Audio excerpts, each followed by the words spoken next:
75 divided by 300, it means ये हो गया 1/4, 1/4, 0.25 कैलकुलेशन मिस्टेक ना हो तो वोल्ट पर मीटर। 0.25 वोल्ट पर मीटर। ये आया तुम्हारा पोटेंशियल ग्रेडियंट। अगर पूछता तो, खैर पूछ नहीं रहा है ये, पूछ तो अभी हम लोगों को क्या निकालना है कि देखो अपना लॉजिक कैसे सेट होगा। हमें चाहिए यहाँ का रेसिस्टेंस। अच्छा भाई, तो यहाँ का रेसिस्टेंस चाहिए, इतने दूर का पोटेंशियल डिफरेंस हमें नोन है, तो हम लोग चाहें तो पूरे का पोटेंशियल डिफरेंस निकाल सकते हैं। पूरे का पोटेंशियल डिफरेंस अगर हम लोग बात करें VAB, तो दो तरीके से निकाल सकते हैं। तो VAB निकालने का एक तरीका यह है भाई कि पोटेंशियल ग्रेडियंट जो अगर निकाल लिए हो तो इसका यूज़ कर सकते हो, potential gradient multiplied by 100 centimetre, क्योंकि पर सेंटीमीटर अगर हमें पता हो तो 100 सेंटीमीटर का निकाल सकते हैं। लेकिन ये पोटेंशियल ग्रेडियंट हमें लिखना पड़ेगा वोल्ट पर सेंटीमीटर में। अगर मीटर में लिखेंगे वोल्ट पर मीटर में पोटेंशियल ग्रेडियंट, तो यहाँ भी मीटर रखेंगे, 1 मीटर में चाहिए। तो ठीक है भाई, potential gradient multiplied by 1 metre का है, तो मैं यहाँ पे लिख सकता हूँ पोटेंशियल ग्रेडियंट हो गया 0.25 वोल्ट पर मीटर मल्टीप्लाइड बाई 1 मीटर, इसलिए ये हो गया 0.25 वोल्ट। VAB हमारा हो गया 0.25 वोल्ट। अगर तुम चाहते कि नहीं भाई पोटेंशियल ग्रेडियंट हमें नहीं पता है और नहीं इंटरेस्ट है, हमें तो चाहिए पोटेंशियल डिफरेंस, निकाल लेंगे भाई। पोटेंशियल डिफरेंस डायरेक्ट भी तो निकाल सकते थे, कैसे भाई? तो पोटेंशियल डिफरेंस जो VAB होगा हमारा, वो होगा यूनिटरी मेथड से निकाल सकते हैं भाई। 30 सेंटीमीटर में 75 है, तो ये 100 सेंटीमीटर में कितना होगा? कि मिस्टेक तो कैलकुलेशन मिस्टेक नहीं होना चाहिए भाई। तो यूनिटरी मेथड से अगर हम लोग निकालेंगे तो यहाँ निकाल सकते हैं। देखो कैसे, सिंस 30 सेंटीमीटर के कॉरस्पॉन्डिंग हमारा पोटेंशियल डिफरेंस है वो है 75 मिली वोल्ट। देयरफॉर अगर ये हमारा 100 सेंटीमीटर का जो लेंथ है दैट इज 1 मीटर, तो इसका कितना होगा? 30 सेंटीमीटर पे ये है, तो 75 millivolt divided by 30 into 100 इतना हो जाएगा।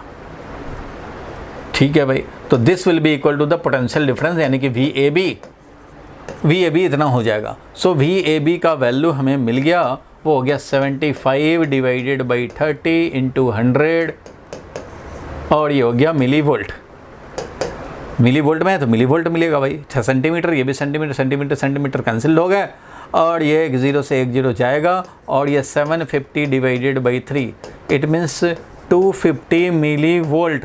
It means 0.25 250 millivolt means 0.25 volt, वही 0.25 वोल्ट। तो तुम चाहते तो यूनिटरी मेथड से भी निकाल सकते थे। क्यों भैया? तुम्हें तो पता है 30 सेंटीमीटर पे इतना पोटेंशियल डिफरेंस है, तो 100 पे क्या होगा? निकाल लेंगे यूनिटरी मेथड से भाई, क्योंकि पोटेंशियोमीटर का प्रिंसिपल ही कहता है भाई प्रोपोर्शनल टू लेंथ होता है पोटेंशियल डिफरेंस। तो जितना बड़ा लेंथ उतना बड़ा potential difference. Unitary method apply करेंगे, 30 सेंटीमीटर के कॉरस्पॉन्डिंग हमारा इतना है पोटेंशियल डिफरेंस, तो 100 के कॉरस्पॉन्डिंग कितना होगा पोटेंशियल डिफरेंस, उसी को तो हम लोग VAB बोलेंगे। तो हम लोगों ने निकाल लिया, और इस तरह से VAB का वैल्यू हमें मिल गया। चलो VAB मिल गया, लेकिन पर्पस तो R निकालना था। R निकालना है, करेंगे क्या? तो भाई मैंने क्या किया, ये पोटेंशियल डिफरेंस मिल गया, ये वाला पूरा पता है, ये पूरा पता है, ये वाला पता हो गया, तो इसका पोटेंशियल डिफरेंस जो IR है, यहाँ का पोटेंशियल डिफरेंस वो पता लग जाएगा। कितना भाई?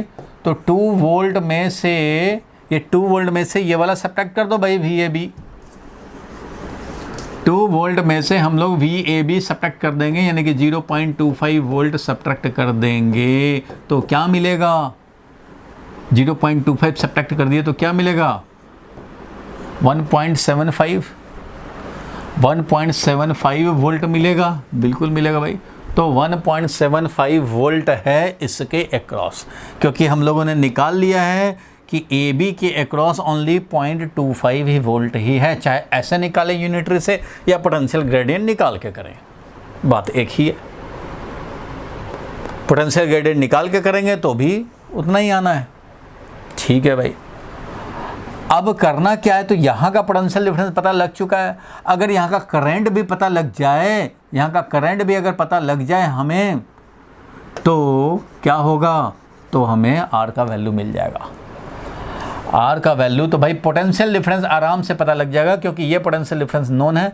ये कैसे पता लगेगा, क्योंकि ये वाला known potential difference known length पे है, इतने पे, ये 30 सेंटीमीटर पे इतना वोल्ट है, इसलिए पूरे में तो निकाल लिया, तो यहाँ का भी निकल गया 2 माइनस ये।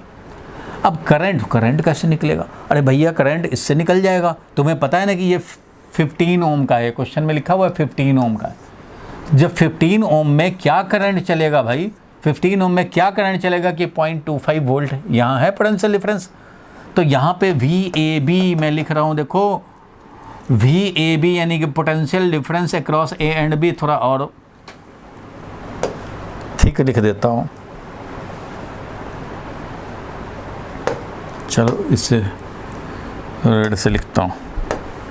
देखो अगर मैं बोलूँ VAB, ये भी पता नहीं दिख रहा है कि नहीं दिख रहा, वाइट,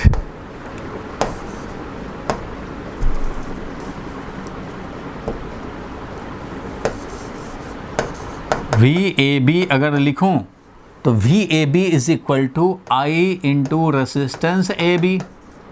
तो VAB पता लग चुका है 0.25 वोल्ट, I इंटू रेसिस्टेंस था 15 ओम।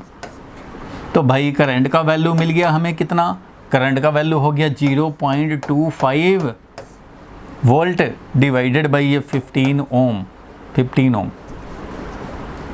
तो ये वैल्यू कितना हो गया भाई, 0.25, इधर है 15, तो कितना हो जाएगा बताओ भाई, करंट का वैल्यू कितना हो जाएगा, 1/60 एम्पियर, क्योंकि 0.25 1/4 है, तो 1/60 एम्पियर का करंट है। यही 1/60 एम्पियर यहाँ है, यही यहाँ है भाई, तो करंट का वैल्यू है 1/60 एम्पियर। रेसिस्टेंस का वैल्यू पता करना है, पोटेंशियल डिफरेंस पता है भाई 1.75। तो अब हम लोग निकाल सकते हैं कैसे भाई, तो potential difference across R is equal to I into R. Potential difference across R is 1.75 is equal to current है हमारा 1/60, करंट है हमारा 1/60। तो ठीक है भाई, 1/60 एम्पियर का करंट है इंटू आर। सो आर का वैल्यू यहाँ से हम लोग कैलकुलेट कर लेंगे। आर का वैल्यू हो गया 60 इंटू 1.75। बस मल्टीप्लाई कर दो भाई, कितना हो जाएगा, 6 से मल्टीप्लाई करेंगे तो कितना हो जाएगा, जो हो जाएगा वही आ जाएगा आंसर।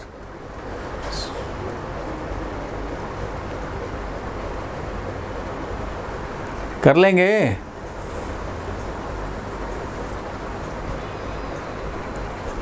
क्या भाई बोल नहीं रहे हो, बोलो भाई बोलो। रोशन कितना आया, एकता कितना आया, रिया बताओ कितना आया।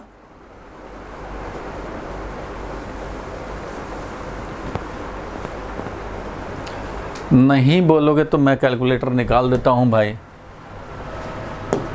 कैलकुलेटर भैया कितना, 60 इंटू 1.75, 60 इंटू 1.75, 105। तो भाई आ गया 105 ओम। तो ये हो गया इसका आंसर। कैसे सॉल्व किया तुमने देख लिया भाई, हमें चाहिए था रेसिस्टेंस आर। लॉजिक कैसे हुआ, 2 वोल्ट यहाँ का दे दिया, ये यहाँ पे वैल्यू, जैसे ही इसका वैल्यू दे दिया तो तुरंत माइंड में स्ट्राइक करना चाहिए कि अच्छा ये वैल्यू दे दिया और बैलेंसिंग लेंथ भी, इसका मतलब यहाँ का पोटेंशियल डिफरेंस पता है। 30 सेंटीमीटर पे बैलेंस है और ये वाला सेल 75 मिली वोल्ट का, मतलब ये पता है यहाँ पोटेंशियल डिफरेंस कितना है। अब जब यहाँ का पोटेंशियल डिफरेंस, नोन लेंथ पे पोटेंशियल डिफरेंस पता हो तो पोटेंशियल ग्रेडियंट भी पता है, पूरे में पोटेंशियल डिफरेंस भी पता है। जब पूरे में पोटेंशियल डिफरेंस निकाला और ये पता है हमें, तो इसमें से इसको सब्ट्रैक्ट किया, ये मिल गया पोटेंशियल डिफरेंस। और ये जब पोटेंशियल डिफरेंस मिल गया तो करंट और पोटेंशियल डिफरेंस पता ही है। करंट कैसे निकाले? अरे भाई, तो करंट यहाँ का रेसिस्टेंस पता था, क्वेश्चन में दे दिया, और पोटेंशियल डिफरेंस निकाल चुके हैं, तो यहाँ से हम लोगों ने करंट का वैल्यू निकाल लिया। जैसे ही करंट का वैल्यू निकाला यहाँ पे रख देंगे, काम हो गया, आर मिल जाएगा।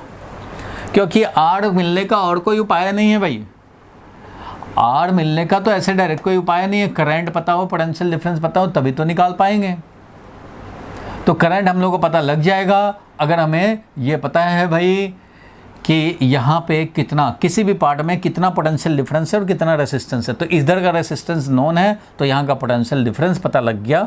पोटेंशियल डिफरेंस और रेसिस्टेंस पता है तो करंट मिल गया। करंट जो यहाँ होगा वही यहाँ होना है, क्योंकि इधर तो तुम्हें पता है कि ये गैल्वेनोमीटर में तो कोई करंट होता नहीं है, तो इधर तो कोई करंट जाएगा नहीं, सारा का सारा इसी में करंट चलने हैं ऐसे। इस तरह से इसका फर्स्ट पार्ट सॉल्व हो जाएगा। कुछ प्रैक्टिस जब तक नहीं करोगे अपने से, तब तक खोपड़ी काम नहीं करेगा। ड्राइविंग सेल का ईएमएफ पता है, इधर का ईएमएफ पता है, और बैलेंसिंग लेंथ भी पता है, तो यहाँ का भी पोटेंशियल डिफरेंस पता है। और इतने से पोटेंशियल डिफरेंस इतने लेंथ में है, तो टोटल में कितना पोटेंशियल डिफरेंस है वो पता लग गया। और टोटल का रेसिस्टेंस भी दिया था, पोटेंशियल डिफरेंस भी निकाल लिया, तो करंट निकाल लिया। करंट निकला तो यहाँ का पोटेंशियल डिफरेंस, तो ये माइनस ये वाला पोटेंशियल डिफरेंस, तो यहाँ का पोटेंशियल डिफरेंस मिल चुका, करंट मिल चुका, तो आर भी मिल जाएगा। तो चलो भाई, इस तरह से हम लोग इसका काम कर लिए। आगे बढ़ते हैं, सेकंड पार्ट पे चलते हैं। बताओ भाई, किसी को डाउट है तो बता दो। भुवनेश आगे बढ़ गए हैं, कुछ लोग लेट आए होंगे। Yes sir. किसी को कोई डाउट है तो बताए भाई।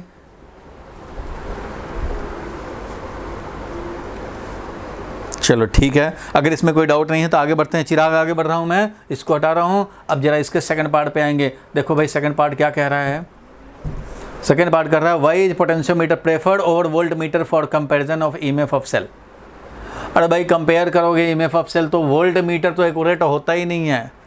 अगर तुम वोल्ट मीटर किसी भी सेल के ईएमएफ को मेजर करने के लिए जैसे ही तुम वोल्ट मीटर लगाओगे तो इधर से करंट चलेगा भाई, यहाँ ईएमएफ भी है, इंटरनल रेजिस्टेंस भी है, और ये टर्मिनल पोटेंशियल डिफरेंस को मेजर करेगा। लेकिन ये टर्मिनल पोटेंशियल डिफरेंस कब मेजर करेगा? जब इसका अपना रेजिस्टेंस सीरीज में आ चुका है। मान लो ये अगर 1000 ओम है और इस बेचारे का मान लो 10 ओम है, और ये हमारा कुछ है 20, तो भाई ये डिस्चार्जिंग मोड में आ जाएगा पहले, उसके बाद टर्मिनल वोल्टेज मेजर करोगे तो ये तुम्हारा टर्मिनल वोल्टेज, वोल्ट मीटर का जो रीडिंग होगा वो क्या होगा? डिस्चार्जिंग मोड में टर्मिनल वोल्टेज, मतलब ये तुम्हारा रीडिंग होगा ईएमएफ माइनस IR। ईएमएफ अगर 20 है तो माइनस I का वैल्यू निकालोगे भाई, यहाँ पे जो भी I का वैल्यू कुछ तो आएगा, और रेजिस्टेंस मीन्स 20 में से कुछ भी अगर कम हुआ, मान लो 18 ही हो गया, 2 कम हो गया तो 18 हो गया, तो 18 वोल्ट तुम्हारा मेजर कर रहा है ये कौन? Volt meter. लेकिन अगर तुम यहाँ पे क्या लगाते भाई, तो यहाँ पे अगर तुम लगाते पोटेंशियोमीटर, तो पोटेंशियोमीटर बोलता कि हमें कुछ नहीं चाहिए भाई इससे करंट, जो ईएमएफ है वो मैं डायरेक्ट मेजर कर दूंगा। तो ईएमएफ मेजर करके वो हमारा 20 बताता। वोल्ट मीटर हमारा ये कम बता रहा है, दूसरे वाले को भी कम बना, उसमें भी करंट का वैल्यू कुछ और होगा, रेजिस्टेंस वैल्यू कुछ, उसमें भी कुछ सब्ट्रैक्ट होगा, यानी कि इनकरेक्ट वैल्यू, अप्रॉक्सीमेट वैल्यू और इनकरेक्ट वैल्यू, इनमें हम लोग काम करें और कंक्लूजन निकालें। उससे ज़्यादा बेटर है कि पोटेंशियोमीटर यूज करें और पूरा का पूरा एक्यूरेसी के साथ हम लोग काम करें, तो ज़्यादा सूटेबल होगा। Draw the circuit diagram to determine the internal resistance of a cell in laboratory. Internal resistance के लिए तो भाई सर्किट डायग्राम बनाया ही था।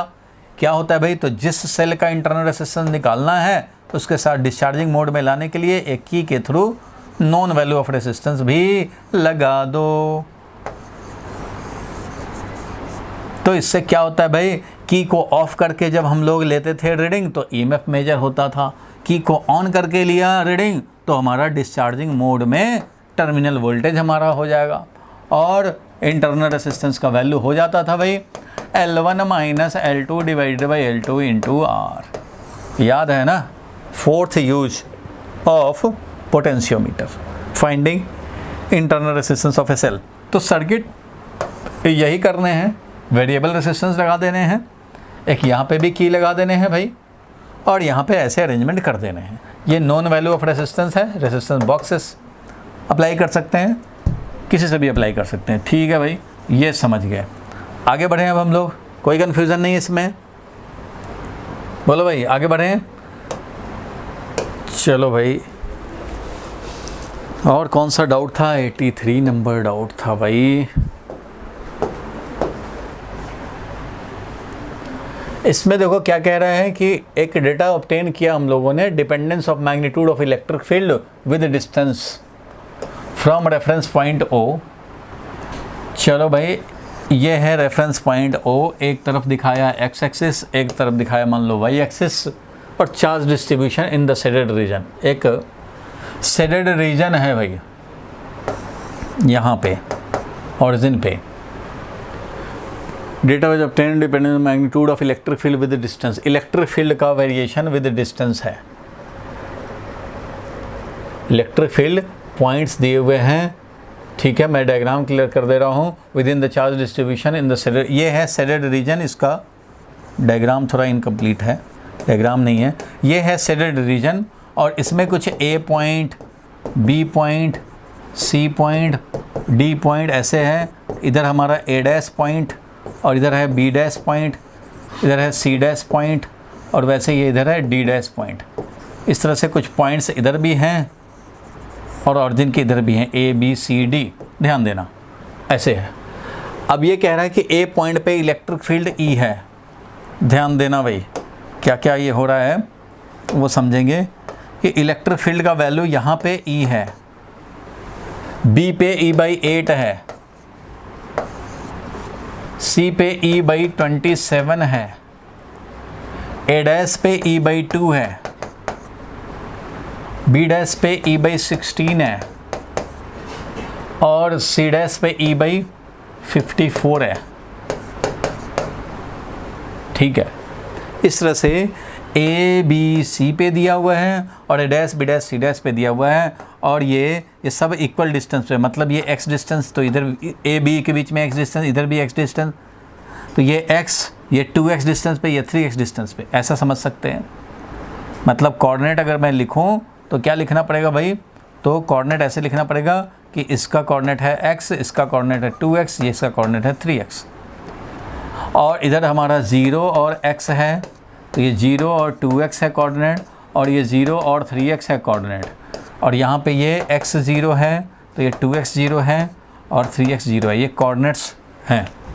इस पे ये बात हो रही है। Identify the charge distribution. Charge distribution क्या है इस शेडेड रीजन में, ये आइडेंटिफाई करने हैं, एंड जस्टिफाई योर आंसर। इस शेडेड रीजन में क्या है चार्ज? ये स्कूल वाले खूब पूछते हैं भाई, शेडेड रीजन में क्या है, कैसा है चार्ज डिस्ट्रीब्यूशन। तो अगर चार्ज डिस्ट्रीब्यूशन यहाँ पॉइंट चार्ज होता तो इन्वर्सली प्रोपोर्शनल टू x² होता, r² होता है भाई। मतलब ये कहने का है कि इधर अगर ये पॉइंट चार्ज होता तो पॉइंट चार्ज के लिए इन्वर्सली प्रोपोर्शनल टू r² होता है भाई। अगर ये एक शीट ऑफ चार्ज होता तो इंडिपेंडेंट होता, σ/2ε0 होता है। एक शीट ऑफ चार्ज होता है तो भाई σ/2ε0 होता है। अच्छा भाई, एक वायर होता है चार्ज वायर, तो चार्ज वायर से r डिस्टेंस पे अगर निकालते हैं तो इलेक्ट्रिक फील्ड होता है इन्वर्सली प्रोपोर्शनल टू r। क्यों भाई? क्योंकि इलेक्ट्रिक फील्ड होता है λ/2πε0r, होता है भाई इन्वर्सली प्रोपोर्शनल। अगर हमारा पॉइंट चार्ज है तो ये है भाई, और अगर डाइपोल होता है तो डाइपोल के अगर एक्सियल पॉइंट है तो ये होता है भाई 2p/4πε0r3, ऐसा होता है भाई इलेक्ट्रिक फील्ड। और एक्सियल पे होता है तो वैसे ही p/4πε0r3, ऐसा होता है। इलेक्ट्रिक फील्ड एक्सियल लाइन पे हमारा उसी डायरेक्शन में होता है, डाइपोल का इक्वेटोरियल लाइन पे थोड़ा अपोजिट डायरेक्शन में होता है। बट ड्यू टू डाइपोल अगर डाइपोल हो तो inversely proportional to r3, inversely proportional to r3। Point charge हो तो इन्वर्सली प्रोपोर्शनल टू r²। अगर हमारा एक शीट ऑफ चार्ज हो तो E is independent of R। और अगर लाइन चार्ज हो इन्वर्सली प्रोपोर्शनल टू R, तो देख रहे हो R से इंडिपेंडेंट भी मिल रहा है, inversely proportional to R, inversely proportional to R square and inversely proportional to cube of separation. हर तरह के चार्ज डिस्ट्रीब्यूशन हम लोग जानते हैं, तो यहाँ पे क्या करना है, यहाँ पहचानना है। तो देखो इसमें कौन सा पैटर्न फॉलो हो रहा है। यहाँ अगर E है तो यहाँ E का पावर 8 है, मतलब सेपरेशन x से 2x हो गया, डबल हो गया। तो भाई हमारा कोई भी इलेक्ट्रिक फील्ड देखते हो तो यहाँ R हमारा x है, डबल करने पे 1/8 हो जा रहा है। तो अगर डबल करेंगे तो 1/8 कब होगा, कितना पावर लगाएं, तो 3 पावर लगाओगे भाई तो 2 का पावर 3 8 हो जाएगा, 8x3। मतलब x वाले में अगर हमारा E/x3 था, E0/x3 था अगर इलेक्ट्रिक फील्ड, तो यहाँ पे हो जाएगा कांस्टेंट, और ये x के बदले में 2x, तो 2x का जब q डालोगे तो यहाँ पे मिल जाएगा E0/8x3। तो ये हमारा काम कर जाएगा, मतलब ये x3 है, क्योंकि देख रहे हो डबल करने पे 1/8 हो जा रहा है, और ट्रिपल जब कर रहे हैं तो 1/27 हो रहा है। तो वो कब होगा भाई, यहाँ पे तभी होगा जब E0/x3 हो, तो पहले ये था और अब क्या हो गया भाई, तो 3x का क्यूब लगाएंगे तो ये मिल जाएगा 1/27 टाइम्स E0/x3। तो भाई ये मिल जाएगा E/27, क्योंकि E तो हमारा E0/x3 था, तो ये था E0/x3, तो ये मिल जाएगा E/27। इसका मतलब ये हो गया डबल करने पे 8 आना चाहिए और ट्रिपल सेपरेशन करने पे 1/27 यहाँ आना चाहिए। तो 3x अगर हो तो उसका क्यूब करेंगे तभी 27 आएगा। It means inversely proportional to cube of separation. तो क्यूब ऑफ सेपरेशन तो यहाँ है, inversely proportional to cube of separation यहाँ दिख रहा है, यहाँ भी वैसे ही दिख रहा है। देखो E2 है और E2 में 1/8 आएगा, सेपरेशन डबल होने पे 8 टाइम्स मल्टीप्लाई हो गया, सेपरेशन ट्रिपल होने से 27 टाइम्स मल्टीप्लाई हो गया। मीन्स ये है डाइपोल, अंदर में है डाइपोल, क्योंकि डाइपोल में ही ऐसा पैटर्न होता है inversely proportional to cube of separation. ठीक है, अब डाइपोल है, ये तो कंक्लूजन मिला, लेकिन डाइपोल कैसे है, तो डाइपोल ऐसे है, राइटवर्ड में इसका ओरिएंटेशन है। क्यों भाई, क्यों समझे कि राइटवर्ड में ओरिएंटेशन, क्योंकि ये वाला एक्सियल पॉइंट है इसका, ये वाला एक्सियल पॉइंट है इसका। ऐसा इसलिए कि यहाँ पे जितना है उसका हाफ हो रहा है, तो याद होगा एक्सियल से हाफ होता है उतना ही सेपरेशन पे। एक्स सेपरेशन पे इधर E है तो इधर E/2 है, इधर E/8 है तो इधर E/16 है। तो याद होगा डाइपोल के एक्सियल पॉइंट पे 2p/4πε0r3 होता है, और इधर हमारा इक्वेटोरियल पॉइंट पे p/r3 होता है। मीन्स इधर वाले से हाफ होता है। तो एक्सियल का बिल्कुल जितने सेपरेशन पे एक्सियल है उतने ही सेपरेशन पे एक्सियल वाले फील्ड से हाफ होगा इधर। तो इसलिए ये इक्वेटोरियल पॉइंट है, ये एक्सियल पॉइंट है। तो ऐसे इलेक्ट्रिक डाइपोल समझो रखा हुआ है। तो आइडेंटिफाई द चार्ज डिस्ट्रीब्यूशन, तो ये है डाइपोल, और dipole moment is in the direction of X axis, X axis की तरफ है भाई। जस्टिफाई योर आंसर, और जस्टिफिकेशन यही है, we observe from the analysis that electric field is inversely proportional to cube of separation. If we double the separation, it is becoming 1/8. If we triple, 127 times decrease हो जाता है. It means it is inversely proportional to cube of separation. It means electric dipole. अगर ये square of separation के हिसाब से होता तो पॉइंट चार्ज बोल देते भाई, और जिन पे रखा हुआ है। इस तरह से ये डिसाइड हो गया।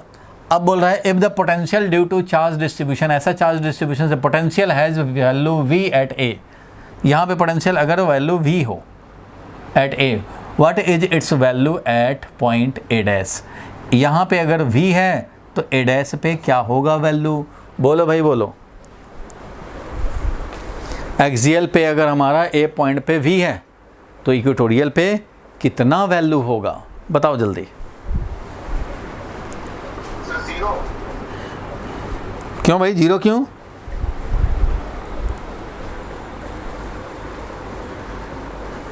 जीरो क्यों भाई?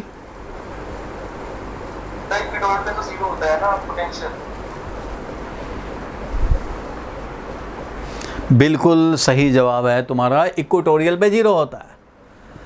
इलेक्ट्रिक फील्ड की बात बोलें तो जितना एक्सियल पे उतना ही सेपरेशन पे इधर हाफ वैल्यू, बट पोटेंशियल में पोटेंशियल इधर जो भी हो, पोटेंशियल हमारा inversely proportional to R square होता है डाइपोल के लिए, लेकिन इक्वेटोरियल पे पोटेंशियल हमेशा 0 होगा, क्योंकि इक्वेटोरियल का मतलब है इधर प्लस क्यू इधर माइनस क्यू, और इक्वेटोरियल पे जाएंगे इधर तो यहाँ जितना सेपरेशन है आर उतना ही सेपरेशन है ये भी आर, इसके चलते पोटेंशियल होगा Q/4πε0r, इसके लिए पोटेंशियल होगा -Q/4πε0r, कैंसिल होकर के 0, यहाँ भी 0 यहाँ भी 0 यहाँ भी 0। इक्वेटोरियल पॉइंट के हर पॉइंट पे पोटेंशियल 0 है, इसलिए ए पे हमारा V हो V0 हो जो भी हो यहाँ पे 0 होगा, सो इट विल बी 0, यहाँ पे 0 पोटेंशियल हो जाएगा। भाई नोट कर लो इसको, नोट करना चाहो तो चाहे स्क्रीनशॉट ले लो। मेन तो करंट का डाउट डिस्कस करना था, क्लियर है यहाँ तक। ये 83 नंबर क्वेश्चन को देखा जाए और इसको ज़रा सॉल्व किया जाए। ये 83 नंबर क्वेश्चन है, इसको ज़रा सॉल्व किया जाए भाई।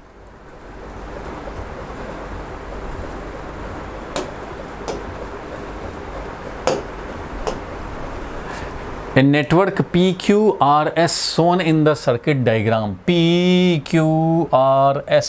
भाई हिंट देते चलेंगे क्योंकि इसका सॉल्यूशन भी साथ में दिया हुआ था पीडीएफ में, तो हिंट दे रहा हूँ आपको, उसी के हिसाब से काम कर देने हैं बस। तो देखो एक नेटवर्क है, ये है PQRS shown in the figure, has the battery 4 volt. तो भाई ठीक है, यहाँ पे बैटरी एक 4 वोल्ट है एंड 5 वोल्ट यहाँ है, एंड नेग्लिजिबल इंटरनल रेसिस्टेंस, चलो इनका रेसिस्टेंस नहीं है, आइडियल सेल है। मिली एमीटर ऑफ 20 ओम, ये जो मिली एमीटर है ये 20 ओम का दिया हुआ है diagonally, connected between P and R, बिल्कुल ठीक है। Current calculate the reading in the milliammeter, इसका रीडिंग बताना है, रीडिंग मतलब करंट बताने हैं भाई, तो करंट बताने हैं तो इसका करंट किसी डायरेक्शन में ले लो,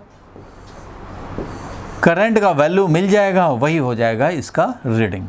यहाँ पे एस्यूम करना कि ये 20 ओम लगा हुआ है, ऐसा मत सोचना कि ये नहीं, ये है मिली एमीटर तो है बट इसके अंदर में जो रेजिस्टेंस है वो 20 ओम का है। तो करना क्या होगा भाई, तो इसको आप अभी के हिसाब से मैं बोलूँ तो 2 तरह से सॉल्व कर सकते हो, 2 मेथड से सॉल्व कर सकते हो। एक तो है किरचॉफ्स लॉ से, सबसे पहला मेथड किरचॉफ्स लॉ। और देखो भाई किरचॉफ्स लॉ से कैसे कर सकते हो भाई, तो हमने क्या करना है, करंट निकालना है इसके, तो ठीक है भाई करंट ले लेते हैं। इधर से मान लो हमारा करंट आ गया I1 करंट आ गया, इसमें से ये I करंट इधर चला जा रहा है, I करंट चला गया, I1 में से I करंट चला गया, तो इधर क्या बच गया भाई, तो I1 माइनस I बच गया, I1 माइनस I बच गया, ठीक है भाई यह हो गया, I1 माइनस I बच गया। इधर से I1 माइनस I आया और इधर से क्योंकि हमारा ये I आया है इधर से, तो I इधर से आया है, I1 माइनस I इधर से आया, दोनों मिल करके ये क्या बच गया भाई, तो I कैंसिल हो जाएगा और ये I1 बच जाएगा, I1 अपना बेचारा इधर आ जाएगा।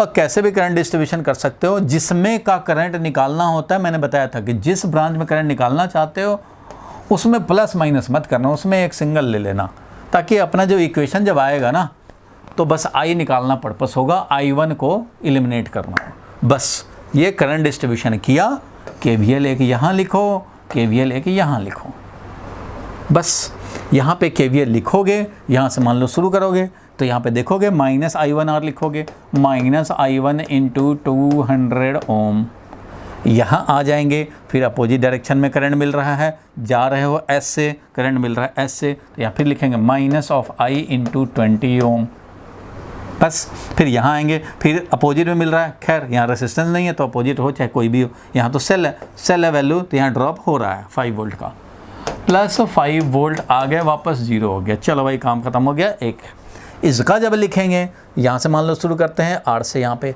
तो करंट हमारा अपोजिट में आ रहा है, जा रहे हैं S से, क्लॉकवाइज जा रहे हैं, इसमें ऐसे जा रहे हैं, तो लिखेंगे माइनस ऑफ 60 और करंट है I1 माइनस I, ठीक है भाई। फिर यहाँ से यहाँ आए, यहाँ से आएंगे तो यहाँ पे तो सेल है भाई, रेसिस्टेंस तो है नहीं जो करंट देखने की ज़रूरत है, तो -4। फिर यहाँ आएंगे तो करंट का डायरेक्शन में ही है, इसलिए प्लस आई आर लिखेंगे, प्लस आई इंटू 20, तो plus 20 into I will be equal to 0। बस ये दो इक्वेशन है, आपको सॉल्व करना है, सॉल्व फॉर आई, क्योंकि हमें आई ही रिक्वायर्ड है, आई यही होगा हमारा रीडिंग, यानी एलिमिनेट I1 को एलिमिनेट करो, एक में से I1 निकाल के दूसरे में चिपका दो, या तो दोनों को सॉल्व करो तो I1 को कैंसिल करा दो, तुम्हें I मिल जाना चाहिए। एक तो ये हो जाएगा एक मेथड भाई। पहलवानों बोल नहीं रहा है कुछ? Yes sir. ये हो जाएगा, चलो ये हो जाएगा। तो अब दूसरा मेथड क्या कह रहा हूँ मैं, तो दूसरा मेथड मैं ये कह रहा हूँ भाई कि तुम यहाँ पे चाहो तो क्या कर सकते हो, तो कर सकते हो यहाँ पे एक खेल, इक्विवेलेंट ऑफ सेल का ग्रुपिंग इक्विवेलेंटली समझ सकते हैं। ये तो सर्किट देखने के बाद मुझे लगा कि हाँ इसमें वो भी अप्लाई कर सकते हैं। तो चलो भाई ये पहले हटा देता हूँ मैं, ये वाला मेथड तो KVL लिख करके हम लोग सॉल्व कर ही सकते हैं। दूसरा मेथड देखो, इसको समझो एक सेल 5 वोल्ट, इसका इंटरनल रेजिस्टेंस तो नहीं दिया लेकिन ये इसके साथ ही है, तो भाई यहाँ रहे साथ में या यहाँ रहे एक ही बात है। इस पूरे को एक सेल समझ लो जिसका EMF 5 वोल्ट है और इंटरनल रेजिस्टेंस की तरह ये यहाँ रहे चाहे यहाँ रहे चाहे यहाँ रहे चाहे यहाँ रहे, बात तो एक ही है। उसी तरह से इसको भी हम लोग इसका इंटरनल रेजिस्टेंस की तरह ट्रीट कर सकते हैं। और ये दोनों हो गए पैरेलल में, क्योंकि ये दोनों R और P के क्रॉस कनेक्टेड है, ये भी R और P के क्रॉस कनेक्टेड है, मतलब इक्विवेलेंट सर्किट हो गया P R। इधर से एक लगा एक सेल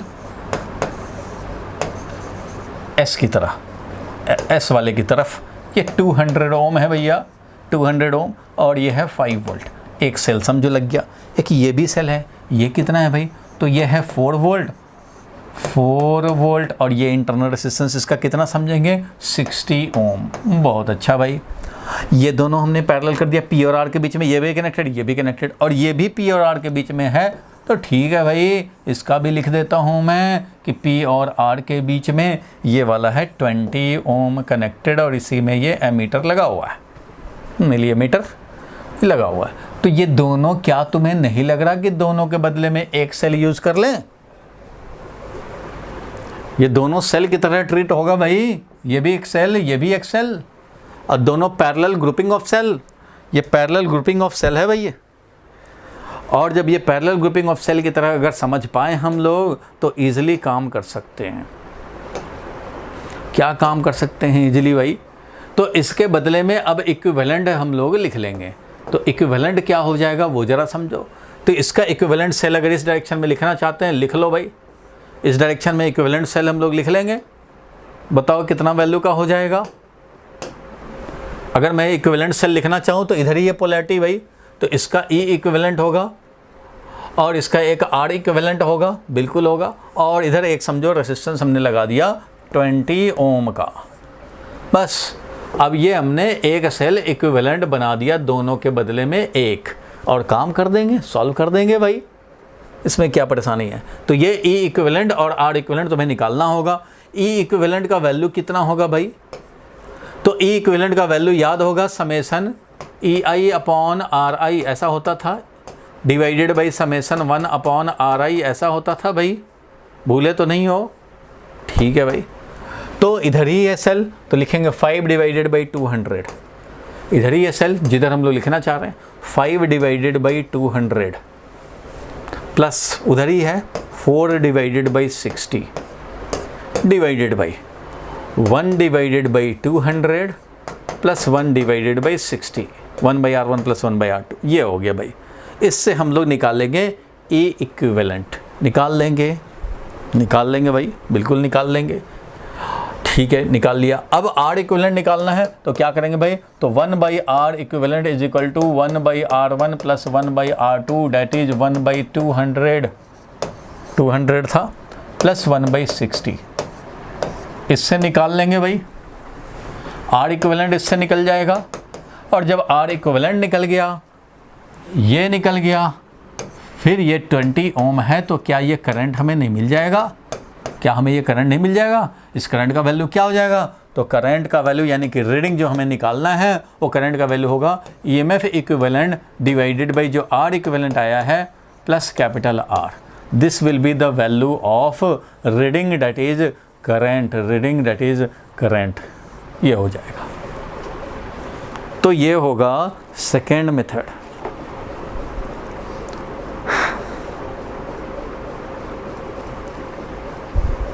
बोलो भाई, क्लियर हुआ?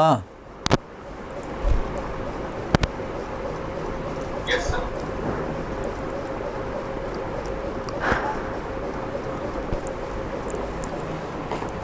चलो भाई, तो ये जो वैल्यू आएगा उस हिसाब से ये भी एक मेथड हो जाएगा, और केवीएल लिखना तो एक मेथड है ही। ठीक है भाई, तो इसको हटाया जाए, इसको हटा रहा हूँ। इसके बाद है एक क्वेश्चन 85 नंबर। चलो भैया 85 नंबर देखो, ये है 85 नंबर क्वेश्चन, इसको ज़रा समझा जाए। Using Kirchhoff's rule in the given circuit determine the potential drop across unknown resistor R। across unknown resistor R के across तुम्हें potential drop निकालने हैं। Current I in the arm EF, EF arm में current भी निकालने हैं। ठीक है भाई, तो इस पे काम करो। ये 85 नंबर क्वेश्चन है, थोड़ा सा खोपड़ी खर्च करो भाई, जिससे पूछेंगे बताएगा।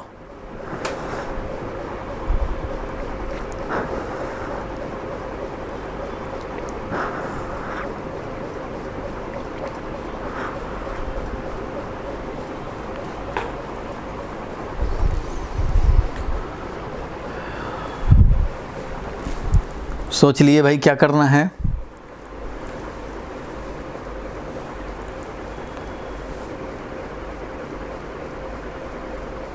सोच तो लिए कि क्या करना पड़ेगा।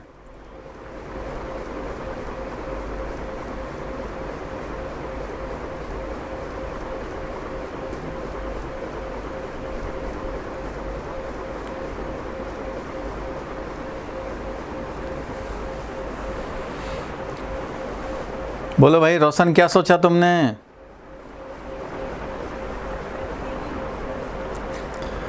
अरे कुछ ना हो तो बस ये बोल दो केवीएल लिख लेंगे, केवीएल लिख लेंगे, यही बोल दो भाई, केवीएल लिख लेंगे।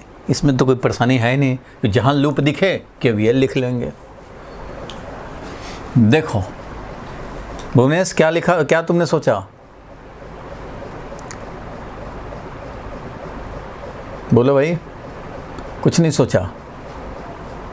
अरे कुछ तो बोलोगे। अरे जिंदा हो तुम लोग कि नहीं भाई? बोलो तो सही कुछ। भुवनेश, करंट निकाल देंगे, केवीएल लिख के करंट निकाल लेंगे। चलो भाई, वो तो काम करना ही करना है, ऐसे भी करंट निकालना है, करंट निकालना है भाई वैसे भी। तो ले लिया है करंट इसमें आई, और इधर करंट दिया हुआ है 1 एम्पियर, ये 1 एम्पियर दिया हुआ है, 1 एम्पियर यहाँ दिख रहा है, ये 1 एम्पियर है, ये तो आई है, but this is 1 ampere current, 1 ampere current है ये। इधर का करंट नहीं दिया है भाई, तो इधर का जब 1 एम्पियर आ रहा है, इधर से आई आ रहा है, तो ऑब्वियसली ये 1 प्लस आई हो जाएगा करंट।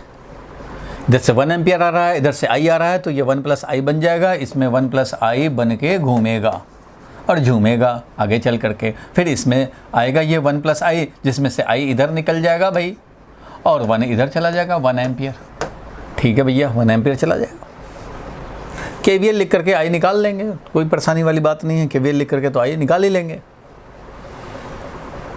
क्योंकि देखो इसमें एक अननोन तुम्हारा यहाँ आर है,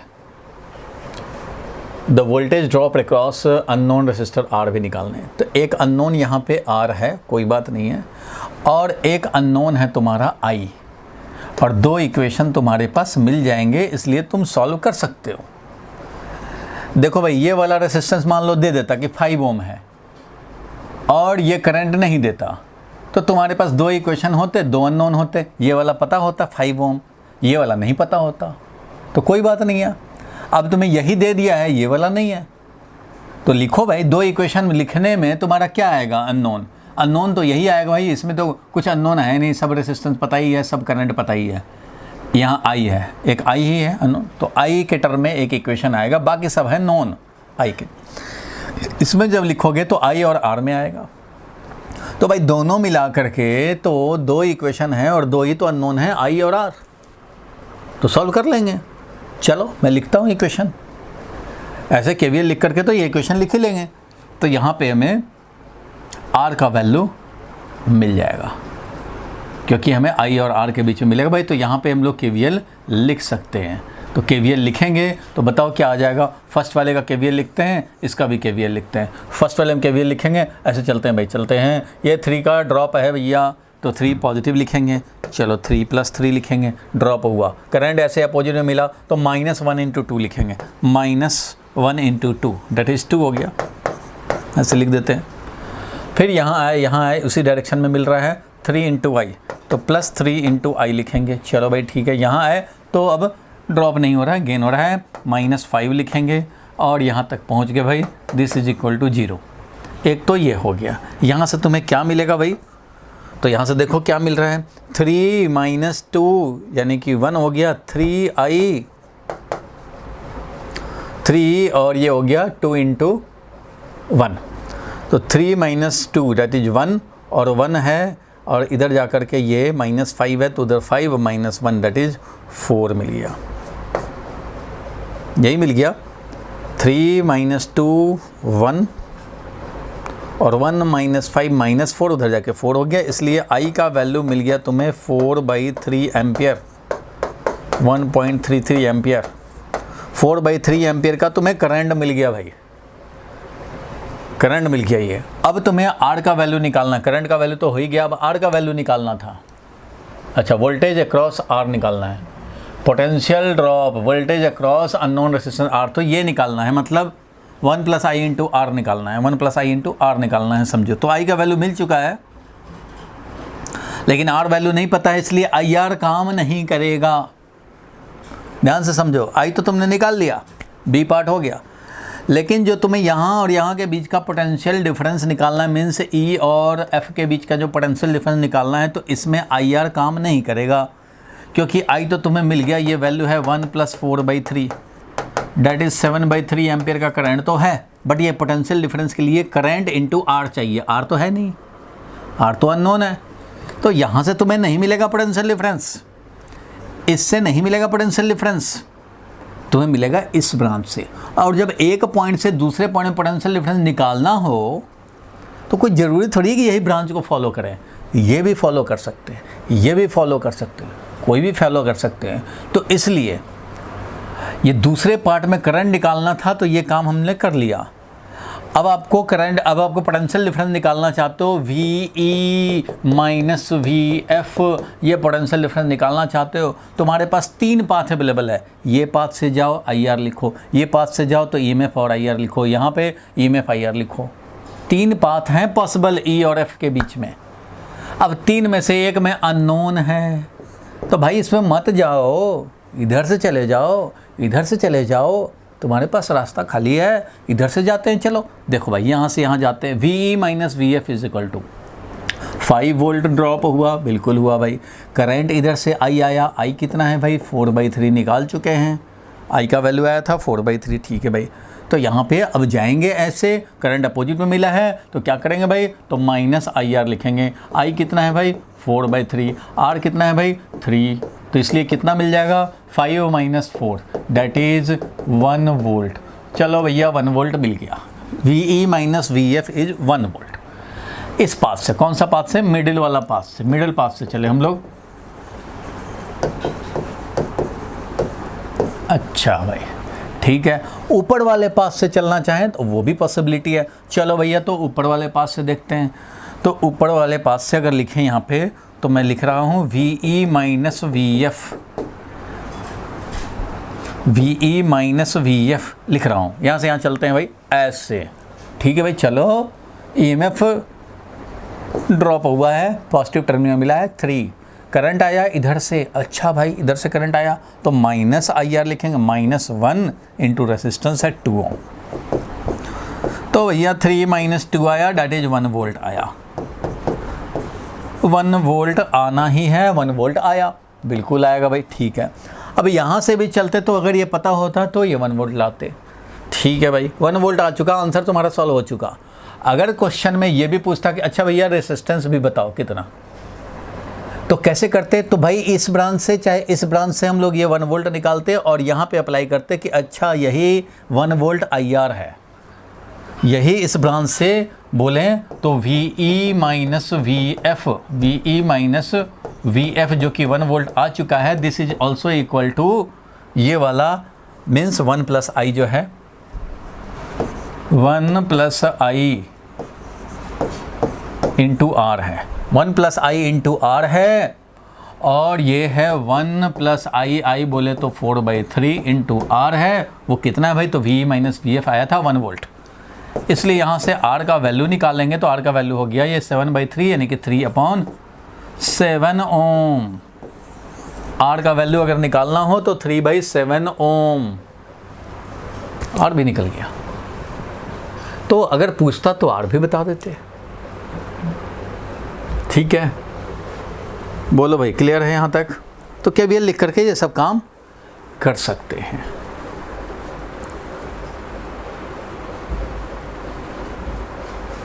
किसी को कोई प्रॉब्लम है तो बता दे भाई। क्लियर है तो चलो भाई अब नेक्स्ट वाले पे चलते हैं। नेक्स्ट वाला कौन सा डाउट है? तो 102 डाउट है। तो चलो भाई इसको हटाया जाए और 102 लाया जाए।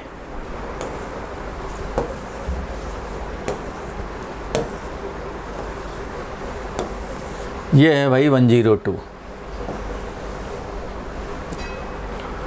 इसको जरा समझा जाए जल्दी से। Answer the following. दिख तो रहा है ना भाई, दिख तो रहा है ना। Answer the following. Why are the connections between the resistor in a metallic bridge are made of thick copper strip. ये जो थिक कॉपर स्ट्रिप बनाते हैं, ये जो पोटेंशियोमीटर हो या मीटर ब्रिज हो, इन सब में हम लोग क्या करते हैं? Thick copper strip. तो थिक कॉपर स्ट्रिप का पर्पस होता है रेसिस्टेंस कम से कम होना। ρL/A कॉपर है तो रेसिस्टिविटी तो कम होता ही है, जितना ज़्यादा एरिया होगा उतना रेसिस्टेंस कम होगा। इसलिए थिक बनाओ भाई, मोटा प्लेट लो, और रेसिस्टिविटी कम है तो इसका रेसिस्टेंस भी कम आएगा, और कम आएगा तो एंड करेक्शन हमें कम करने होंगे, मीन्स एरर कम बनेंगे। तो why are the connections between the resistors in a metre bridge. Resistors के बीच में मीटर ब्रिज के में जो लगाते हैं वो थिक मेटेलिक कॉपर स्ट्रिप लगाते हैं, इसलिए कि resistance can be minimise, to minimise the resistance in the plates, copper strips में, टू मिनिमाइज रेसिस्टेंस, ऐसा हम लोग बोल सकते हैं।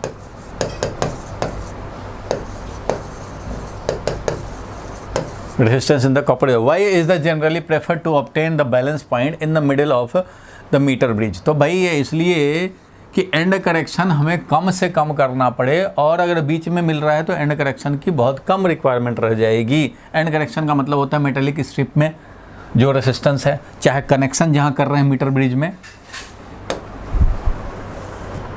ये मीटर ब्रिज यहाँ जो कनेक्शन कर रहे हैं उस कनेक्शन में क्या हो, तो इस कनेक्शन में यहाँ पे जो हमारा रेसिस्टेंस रहेगा, यहाँ जो कुछ रेसिस्टेंस आएगा, जो मेटालिक स्ट्रिप्स हैं इनमें कुछ रेसिस्टेंस आए, इन सब के चलते एंड करेक्शन करने होते हैं, वह एंड करेक्शन कम से कम करना पड़े और एक्यूरेसी रहे, उसके लिए मिडिल में हम लोगों को ऑलमोस्ट रीडिंग लेने चाहिए, मीन्स बैलेंस होने चाहिए। ऑलमोस्ट बैलेंस कंडीशन रहेगा तो हमारा बैलेंस कंडीशन तो रहे ही, मतलब बहुत ज़्यादा रेसिस्टेंस का डिफरेंस ना रहे। इस रेसिस्टेंस और इस रेसिस्टेंस में बहुत ज़्यादा डिफरेंस ना है। एक अगर 5 ओम है तो दूसरा 6 ओम रहे तो कोई बात नहीं, एक तरफ से 5 और एक तरफ से 6 के रेशियो में यहाँ नल पॉइंट मिलेगा। तो जितना दोनों ऑलमोस्ट इक्वल जैसा रहेंगे उतना ही हमारा मिडिल में बैलेंस पॉइंट। बहुत ज़्यादा too much large, too much high या टू मच लो रेसिस्टेंस नहीं होना चाहिए। मीन्स जिस अननोन रेसिस्टेंस को निकालने के लिए कनेक्शन करने जा रहे हो उसका तुम सोचो कि कितना होता होगा रेसिस्टेंस, इसका बहुत कम आता होगा। कम आता होगा तो भाई कम वैल्यू ले लो, 1 ओम ले लो, 2 ओम ले लो, 10 ओम ले लो, और अगर तुम्हें लगता है कि बहुत ज़्यादा रेसिस्टेंस इसका होगा तो ले लो भाई 1000 ओम। कंफर्टेबल लेने का कोशिश करें ताकि ये मिड पे हमें मिड के आसपास नल पॉइंट मिले और हमें एन करेक्शन कम से कम करना पड़ेगा, एक्यूरेसी ज़्यादा रहे। Which material use for metre bridge wire and why. भाई देखो, मीटर ब्रिज के वायर में हम लोग ध्यान यही रखते हैं कि ऐसा रहे जो कि टेम्परेचर चेंज करने से इसका रेसिस्टिविटी चेंज ना हो, मतलब नेग्लिजिबल चेंज हो। तो मटेरियल इसका हम लोग दो तरह का लेते हैं। एक तो हम लोग लेते हैं कॉन्स्टेंटेन, एक ये मटेरियल, और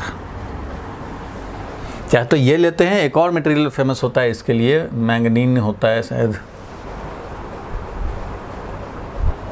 या नाइक्रोम होता है, तो वो तो खैर इन्फॉर्मेटिव है, आप देख लेना। कॉन्स्टेंटेन एक है मटेरियल, एक एलॉय है, समझो ये एलॉय है जो कि ऑलमोस्ट कांस्टेंट रेसिस्टिविटी इसका होता है। मीन्स टेम्परेचर बढ़ाने से भी, टेम्परेचर वेरिएशन होने से इसका रेसिस्टेंस ऑलमोस्ट कांस्टेंट रहता है। तो ये हमें रिक्वायर्ड होता है। इसका आंसर देख लेंगे तो एक और मटेरियल होता है, उसका भी नाइक्रोम होता है या मैंगनीन होता है, वो पता लग जाएगा। फिलहाल ये है कि एक मटेरियल तो दो मटेरियल जनरली यूज़ करते हैं, एक कॉन्स्टेंटेन है, एक और है, तो अभी देख लेंगे। 102 है। अभी मैं देखो, the resistivity of copper wire is very low. Resistivity तो कम रहता ही है। Also the connections are thick करते हैं हम लोग, क्यों भाई? So that area is quite large, cross sectional area जो रहे वो क्वाइट लार्ज रहे। स्ट्रिप है तो इसका क्रॉस सेक्शनल एरिया जो है वो क्वाइट लार्ज रहे, cross sectional area, and hence resistance of the wires is almost negligible, बहुत स्मॉल हो जाए। अब क्यों बीच में प्रेफर करते हैं? It is prefer to obtain the balance point in the middle of the metre bridge while, because it improve the sensitivity भी इम्प्रूव करता है, and minimum error due to the resistance of copper strips के जो resistance है, इसको हम लोग and correction भी बोलते हैं, एंड करेक्शन करने पड़ते हैं सब के लिए। तो हमारा वो रेसिस्टेंस कॉपर स्ट्रिप्स में कम से कम हो, इसलिए ठीक रखते हैं, और बीच में हम लोग मिलता रहे हमें, तो उससे हमारा सेंसिटिविटी भी ज़्यादा रहता है और हमारा एक्यूरेसी भी ज़्यादा रहेगा।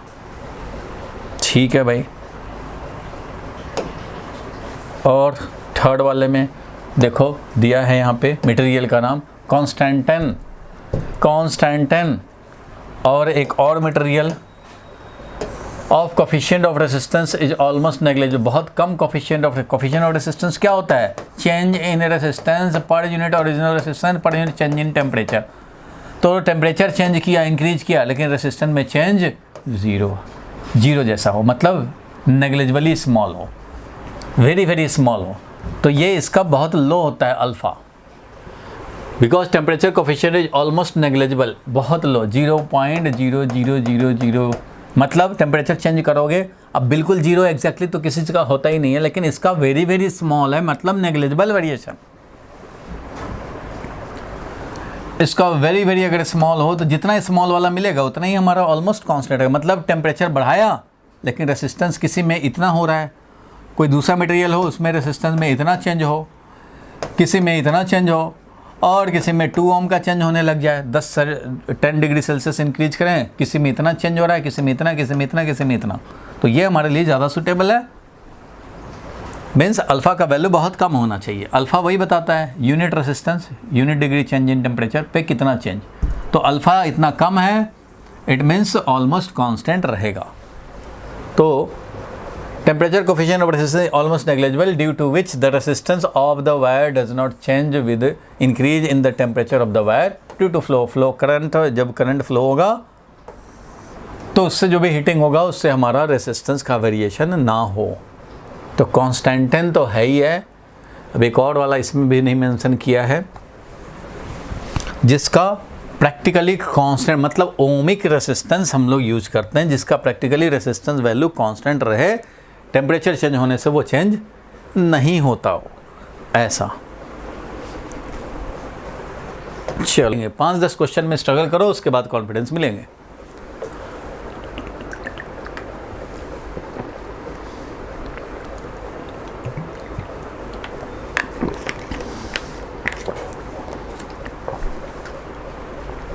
तो देखो भाई, the the principle on which the working of potentiometer is based, वो तो सबको पता है भाई, potential difference across any part of the potentiometer wire is directly proportional to the length of the part of potentiometer. This is the basic principle. क्यों?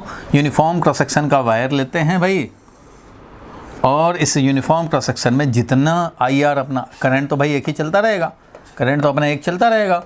अब जितना part लोगे उतना ही पोटेंशियल डिफरेंस मिलेगा, क्योंकि पोटेंशियल डिफरेंस तो भाई आई आर होता है, और potential difference I into resistance तो रो एल बाई ए होता है। तो यहाँ आई फिक्स्ड है पूरे वायर में, रो फिक्स है भाई, ए फिक्स है, तो जितना बड़ा लेंथ उतना बड़ा रेसिस्टेंस, उतना बड़ा हमारा potential difference. This is the basic principle of potentiometer. चलो ये तो हो गया। And in an experiment of metre bridge, metre bridge के एक्सपेरिमेंट में स्टूडेंट ऑब्टेन्स, पोटेंशियोमीटर हो या मीटर ब्रिज, दोनों में काम तो एक ही है, करंट चलेगा। ये पोटेंशियोमीटर समझ के मैंने बोला एक ही करंट, बट ये मीटर ब्रिज है। मीटर ब्रिज है, इसका मतलब क्या हुआ, ये ए है और ये बी है। हम लोगों ने सेल लगा दिया और इधर से चला हमारा दो रेसिस्टेंस, एक इधर है रेसिस्टेंस, ये भी समझो एक अलग रेसिस्टेंस है। जे पॉइंट पे हमें नल पॉइंट मिलता है, मीन्स ये बैलेंसिंग जब होगा तो यहाँ पे नल पॉइंट मिलेगा, और इधर वाले का रेसिस्टेंस अलग समझते हैं। इधर समझो R1 समझ लेते हैं, इधर R2, तो ये R3 है, तो ये R4। तो याद ही होगा व्हीटस्टोन ब्रिज का प्रैक्टिकल फॉर्म ही मीटर ब्रिज होता है भाई। तो ठीक है, इधर वाला वायर का रेसिस्टेंस, इधर वाले वायर का, इधर L है तो L के हिसाब से, इधर L2 है तो L2 के हिसाब से मीटर ब्रिज है। Student obtains the balance point at point J such that AJ is 40। ठीक है भाई, 40 centimetre as shown in the figure. The value of R and X both are doubled. R और X को अब हम लोगों ने डबल कर दिया। तो देखो भाई, पहले 40 था, इसका मतलब पहले ये 60 था, क्योंकि मीटर ब्रिज में तो भाई एक ही मीटर का रहता है ये। ठीक है, तो ये 40 है तो ये 60 है पहले के हिसाब से। नहीं, पहले के अकॉर्डिंगली अगर हम लोग यहाँ पे रीडिंग लिखना चाहें तो ये है भाई R divided by X। R divided by X is 40 divided by 60 होगा भाई, क्योंकि 40 L बाई A यहाँ का रेसिस्टेंस है, 40 ये रो L अपॉन A, और यहाँ है रो इंटू 60 अपॉन A। तो भाई जब रेशियो लेंगे तो रो ए तो कैंसिल होता है, इसलिए ये है R by X is 40 upon 60, means R upon X is equal to 2 upon 3। ये है पहले का। ठीक है भाई, अब क्या कह रहा है भाई, the value of R and X both doubled, दोनों को डबल कर दिया, मीन्स अब इसको हमने डबल भी कर दिया एंड देन इंटरचेंज। अच्छा, इसको डबल कर दिया 2R, इसको भी डबल कर दिया 2X, और ये इंटरचेंज्ड हो गए। यही कह रहा है, the value of R and X both are doubled and interchanged. Find the new position of the balance point. अब new position of the balance point चाहिए, यहीं तक है। If the galvanometer and battery are also interchange, how will the position of balance point affected. ये अलग part है, ये अलग है भाई। पहले तो फिलहाल ये है कि new position of balance point after interchange. तो भैया अब निकालो आफ्टर इंटरचेंज क्या होगा, तो डबल भी किए हो वैल्यू और इंटरचेंज भी किए हो, मतलब अब क्या हो जाएगा, तो मान लो अब बैलेंसिंग पॉइंट है L, तो इधर हो गया 100 माइनस L, तो हमें अब L निकालने हैं। तो फिर रेशियो लेंगे भाई, क्या लेंगे, तो 2x divided by 2R। 2x divided by 2R is L divided by 100 minus L। 2x divided by 2R is L divided by 100 minus L। ये रेसिस्टेंस के बदले में लेंथ ही लेते हैं, क्योंकि रेशियो लेने पे वो कैंसिल ही हो जाता है। 2 कैंसिल हुआ और यहाँ से आया x upon R is equal to L divided by 100 minus L। तो चलो भाई, एक ये है, ये आफ्टर वाला है, और ये पहले वाला था। तो पहले वाला में ये R और X का जो रेशियो आया 2/3 आया है यहाँ पे, और यहाँ ये है। तो इसका मतलब ये हो गया कि x बाई आर का वैल्यू अगर उधर से लिखें हम लोग, तो x बाई आर का वैल्यू है 3/2। It means 3/2 is equal to L divided by 100 minus L, और यहाँ से L का वैल्यू निकल जाएगा 300 minus 3L is equal to 2L, और यहाँ से मिल गया 5L इज इक्वल टू 300, तो 300 divided by 5 is equal to L, मतलब ये हो गया 5 से किए तो ये कितना हो जाएगा 60। तो 60 सेंटीमीटर अब हो गया L का वैल्यू। अब ये वैल्यू हो गया 60 सेंटीमीटर। अच्छा भाई, तो इतना तुमने कैलकुलेट किया, अगर थोड़ा कॉमन सेंस लगाते हम लोग तो ये कैलकुलेशन करने की ज़रूरत नहीं पड़ती। कैसे? तो भाई देखो यहाँ पे R था, X था तो 40 और 60 था। R और X था तो 40 और 60 है। तो अगर एक्सचेंज कर दें, X को इधर ले देते और R इधर कर देते, अगर ये X इधर और R इधर हो जाए तो ये भी एक्सचेंज हो जाएगा भाई, इधर 60 इधर 40 हो जाएगा। R है इधर, X है इधर, तो R कम वैल्यू का, X वैल्यू ज़्यादा है, तभी तो ये 60 पे बैलेंस हो रहा था, ये 40 पे बैलेंस हो रहा था। यानी कि ये 2:3 का है रेशियो, है ये 2:3 का। R अपॉन X 40/60 है, मतलब ये बड़ा है वैल्यू, ये छोटा है वैल्यू। अब इंटरचेंज कर दो, X को इधर ले आओ, R को इधर ले आओ, तो ये 60 वाला इधर आ जाएगा, मीन्स बैलेंस पॉइंट अब यहाँ मिलेगा, इधर 60 इधर 40।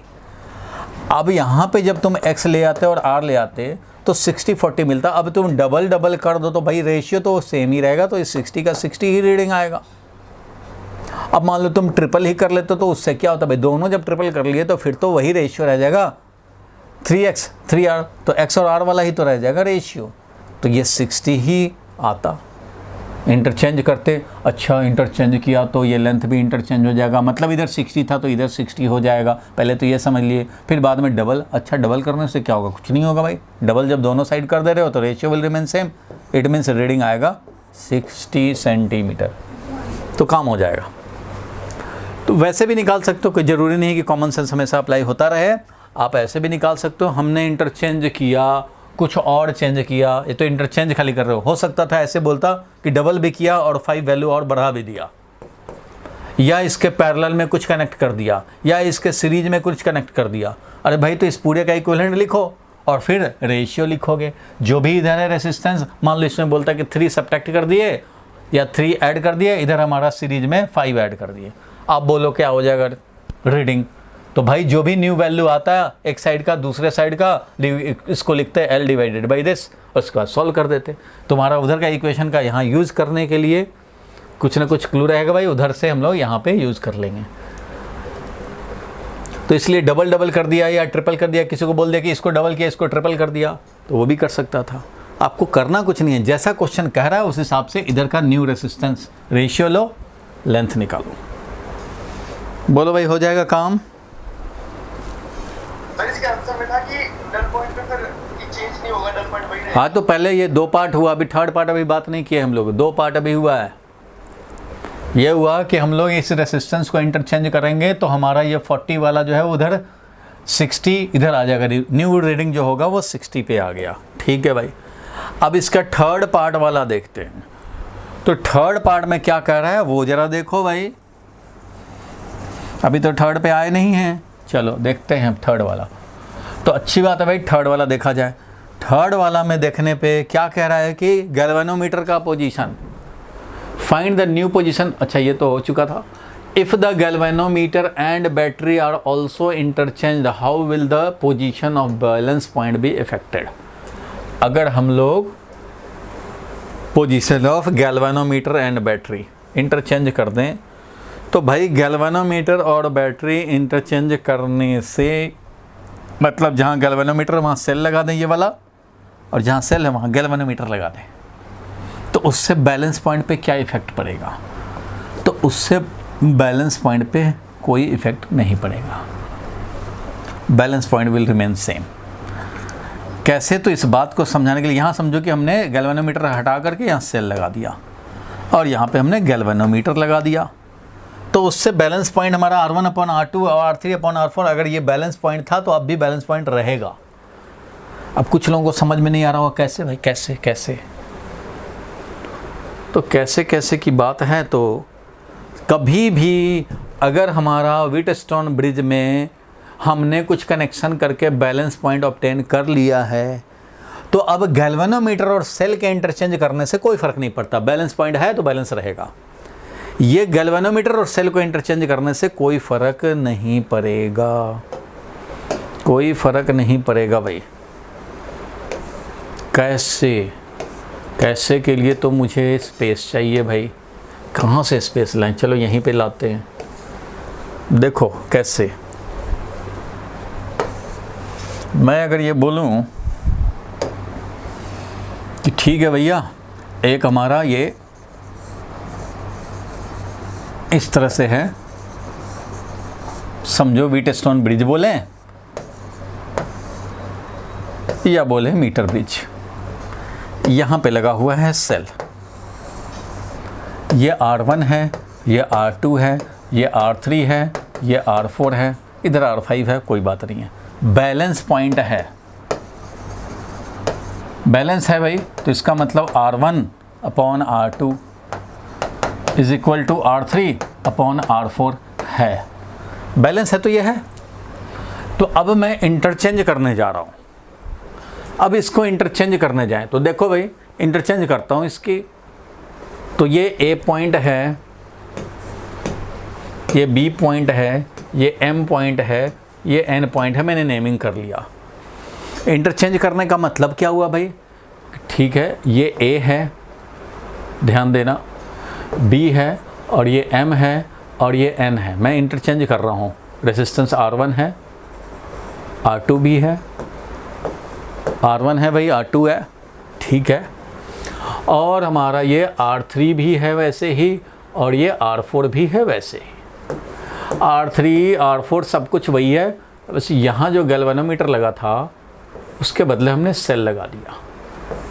चलो भाई, सेल लगा दिया, और जहाँ पे सेल था वहाँ हमने गैल्वेनोमीटर लगा दिया। हो गया इंटरचेंज।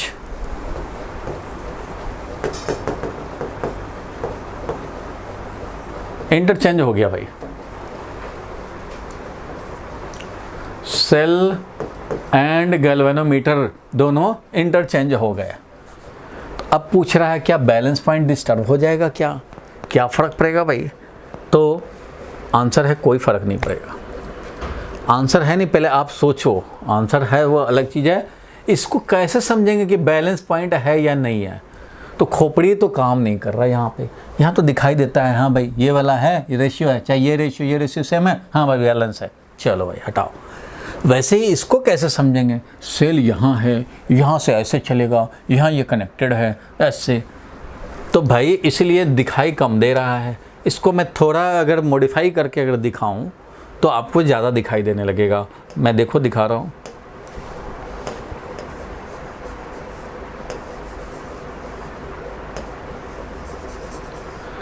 वही R1 R2 R3 R4, ध्यान देना, M point, N point, B point. बोलो भैया A और B में क्या लगा है? A और B में लगा है गैल्वेनोमीटर। A और B में क्या लगा हुआ है? A और B में कनेक्शन क्या है? गैल्वेनोमीटर। ठीक है भाई, A और B में मैंने लगा दिया गैल्वेनोमीटर, कोई प्रॉब्लम नहीं। अरे A और B में ऐसे लगाओ चाहे ऐसे लगाओ। अच्छा भाई, M और N में क्या है? सेल लगा हुआ है। अच्छा भाई, M और N में सेल लगा हुआ है, बहुत बढ़िया, M और N में सेल लगा दो। लगा दिया हमने, M और N में सेल लगा दिया। अब तुम्हें आराम से समझ में आएगा। देखो, M और N के क्रॉस ये व्हीटस्टोन ब्रिज है, ये है ब्रिजिंग एलिमेंट गैल्वेनोमीटर। करंट जो आएगा दो पार्ट में डिस्ट्रीब्यूट होगा, ये ब्रिजिंग एलिमेंट है ऐसे। अब हमें इसका बैलेंस ब्रिज है कि नहीं है तो वो देखेंगे भाई। R1 upon R3 is equal to R2 upon R4 है कि नहीं भाई, या R1 upon R2 is equal to R3 upon R4 है कि नहीं। R1 upon R2 is equal to R3 upon R4 है तो बैलेंस है तो बैलेंस है भाई। R1 upon R2 is equal to R3 upon R4 है, या ये अपॉन ये अपॉन ये है, तो भाई बैलेंस होता है। इसी चीज़ को हम चाहे तो ऐसे भी लिख सकते हैं कि R1 upon R3 is equal to R2 upon R4, तो भाई बैलेंस है। ये भी बैलेंस है, वो भी बैलेंस है। देखो, जब ये है तो ये तो बैलेंस है ही है। ऐसे कर देने से खोपड़ी काम नहीं कर रहा है, लेकिन थोड़ा सा इसको चेंज करके लगा दिया, खोपड़ी काम करने लग गया। देखो भाई, ये हो गया व्हीटस्टोन ब्रिज, और ये है ब्रिजिंग एलिमेंट। नहीं जाएगा उसमें करंट, क्योंकि बैलेंस पॉइंट है बना हुआ, R1 अपॉन R2 या R3 अपॉन R4 है। सो बैलेंस पॉइंट में कोई इफेक्ट नहीं पड़ेगा। मीन्स गैल्वेनोमीटर अभी भी नल डिफ्लेक्शन ही दिखाता रहेगा। बोलो भाई भुवनेश, क्लियर है?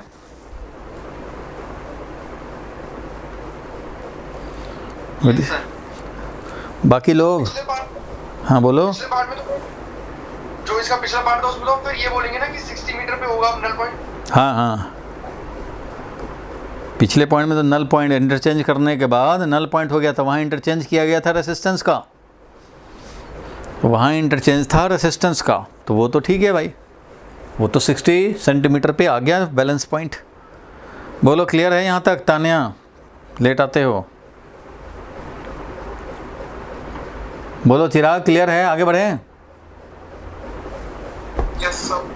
चलो भाई, तो इसको हटा रहा हूँ, आप चाहें तो इसको ड्रॉ कर सकते हैं। ऐसे इंटरचेंज करने से खोपड़ी नहीं काम करता, इसलिए मैंने इसको ऐसे दिखाया, तो अब तुरंत समझ में आ गया। चलो ठीक है, आगे बढ़ते हैं हम लोग, नेक्स्ट पॉइंट पे चलते हैं। तो नेक्स्ट पॉइंट है 110, दैट इज़ 110 नंबर क्वेश्चन था, डाउट 110 नंबर ये आ गया। चलो भाई, इस पे ज़रा देखा जाए, ये भी पोटेंशियोमीटर का क्वेश्चन है।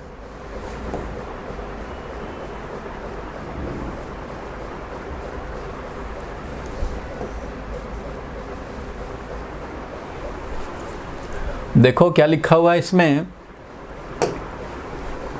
State the principle. अच्छा, प्रिंसिपल तो बेकार है। In the following potentiometer circuit, इस पोटेंशियोमीटर सर्किट में A B is a uniform wire of length 1 metre. A B is a uniform wire of length 1 metre. ठीक है भाई, पोटेंशियोमीटर 1 मीटर का ही यहाँ ले लिया। ज़्यादातर न्यूमेरिकल तो ऐसे ही रहता है, बहुत ज़्यादा घुमाने वाला काम जो है वो प्रैक्टिकल में ही होता है। तो पोटेंशियोमीटर में सर्किट ए बी है, non uniform wire of length 1 metre and resistance 10 ohm. अच्छा, इसका रेसिस्टेंस भी दे दिया है भाई, 10 ओम, याद होगा पहले भी एक रेसिस्टेंस दे दिया था, तो 10 ओम है यहाँ का रेसिस्टेंस वैल्यू। ठीक है भाई, तो ये जो 10 ओम है resistance value. Calculate the potential gradient along the wire and the balance length AO। अच्छा, AO बैलेंस लेंथ चाहिए और पोटेंशियल ग्रेडियंट भी चाहिए। अब खोपड़ी लगाओ जरा, हमें चाहिए पोटेंशियल ग्रेडियंट। पोटेंशियल ग्रेडियंट निकालना है, नंबर 1 बात। नंबर 2 बात कि हमें बैलेंसिंग लेंथ निकालने हैं, ये है बैलेंसिंग लेंथ। तो पोटेंशियल ग्रेडियंट तो तब निकलता है ना भाई, जब हमें ये पता हो कि कितने पार्ट में कितना पोटेंशियल डिफरेंस है, कितने लेंथ में कितना पोटेंशियल डिफरेंस है। अच्छा भाई, तो नल पॉइंट यहाँ दिया हुआ नहीं है, नहीं तो मैं बोल देता कि चलो भाई ये वाला हमारा इसका कुछ पार्ट यहाँ बैलेंस है। यहाँ तो देखो एक नॉन रेसिस्टेंस भी लगा हुआ है, इसलिए ये एक सर्किट अपने आप में बन गया। तो इस सर्किट में अपना करंट चलता रहेगा भाई, इस सर्किट में अपना करंट चलता रहेगा, क्योंकि यहाँ पे अगर नॉन वैल्यू रेसिस्टेंस ये कनेक्ट नहीं होता तो भाई ये ईएमएफ होता, ईएमएफ ही बैलेंस होता। लेकिन अभी क्या हो गया, ये सेल डिस्चार्जिंग मोड में आ गया, वही internal resistance of the cell निकालने वाला काम। तो इसको डिस्चार्जिंग मोड में लाके और तब मेजर कर रहे हैं टर्मिनल पोटेंशियल डिफरेंस। इसलिए यहाँ पे अभी आप चाहोगे तो यहाँ का पोटेंशियल डिफरेंस निकल सकता है, आगे इसका काम आएगा।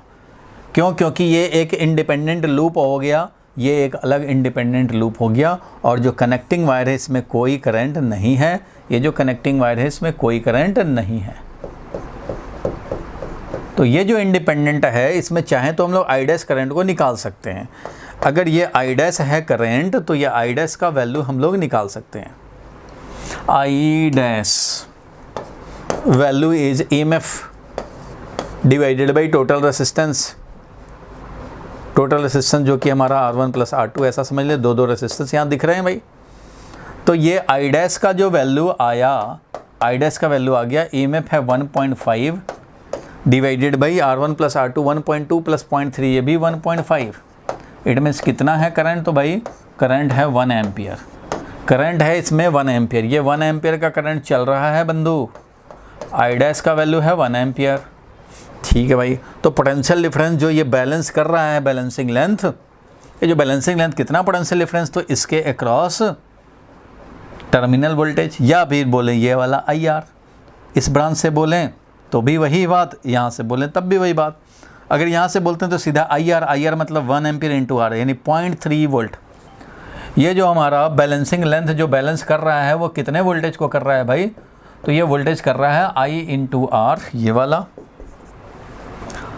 तो तो ये मिल सकता है, आई का वैल्यू था 1 और आर का वैल्यू है 0.3। इट मीन्स ये 0.3 वोल्ट को बैलेंस कर रहा है ये लेंथ।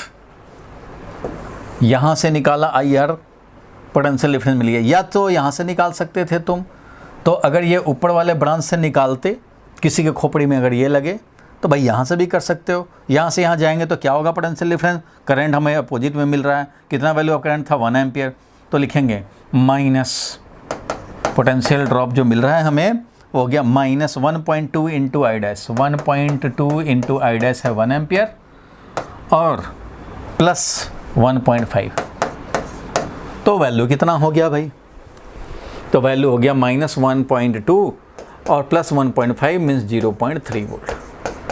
तो यहाँ से निकाले चाहे यहाँ से निकाले, बात एक ही है। इस ब्रांच से निकालो चाहे इस ब्रांच से निकालो, एक ही बात है कि इतना को ये बैलेंस कर रहा है। इसको कुछ नहीं चाहिए, पोटेंशियोमीटर को कभी भी किसी ओरिजिनल सर्किट से नहीं चाहिए होता है।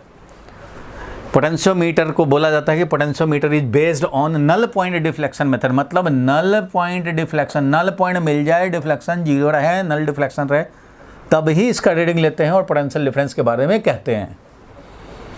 इसलिए ये एक्यूरेट है। ठीक है भाई, ये जो बैलेंस कर रहा है वो पता है 0.3 वोल्ट आ गया। बोलो डाउट। सर ये पॉइंट है और इसके बीच में कोई करंट नहीं होगा यहाँ इसमें? Yes sir. नहीं भैया, इसमें कोई करंट नहीं होगा। अब करंट हो जाए तो फिर वोल्ट मीटर और पोटेंशियोमीटर में क्या डिफरेंस रह जाएगा भाई। ये एक इंडिपेंडेंट सर्किट चल रहा है जिसमें कि एक यहाँ रेसिस्टेंस है, एक यहाँ रेसिस्टेंस है, ये इंडिपेंडेंटली चल रहा है। आई डैश करंट लेकर के चल रहा है इससे। अब ये पोटेंशियोमीटर यहाँ से लगाया भैया, यहाँ से पोटेंशियोमीटर लगाओगे, ये इससे कनेक्ट कर दिया, एक इसको इससे कनेक्ट कर दिया, काम शुरू हो गया भाई। तो ये मेजर कर लेगा एग्जैक्टली। इसको कुछ नहीं चाहिए, इसको कुछ नहीं चाहिए, यही तो था थर्ड यूज। कहीं लगाओ उसका potential difference without disturbing the original circuit ये ले लेता है।